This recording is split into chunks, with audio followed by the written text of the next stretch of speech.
everybody, it's Stephanie with Coco and Allie Boutique Crafting Page. I got this brand at Dollar Tree and it was just the, you know, the metal, silver. And I spray painted it with this red spray paint, Krylon spray paint from Hobby Lobby. It's called Red Pepper.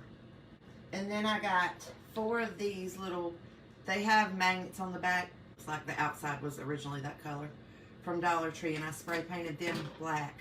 And then I painted the centers of them with Americana Decor Metallics by Deco Art in silver. And then in the center of that, I just took my little spouncer with some red paint from Dollar Tree. It's just Dollar Tree paint. And did a little red dot in the center. These are just wood shims. You can get a big pack of them from Home Depot. And so that's what I used for this part.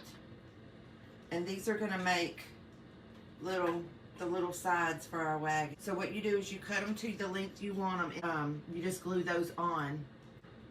And I just used hot glue for that. And so the next thing we're going to do is we're just going to glue these onto the inside of the pan. And I'm going to use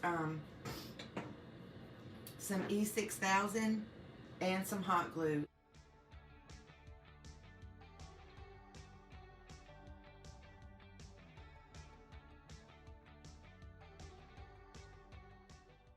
The next thing we're going to do is put on our little wheels.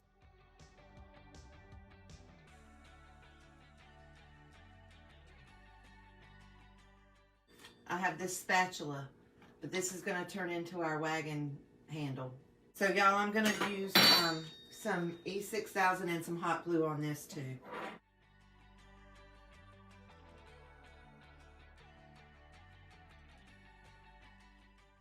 I'm going to take some of this antique wax, Waverly. I'm just going to rub this wax all over this.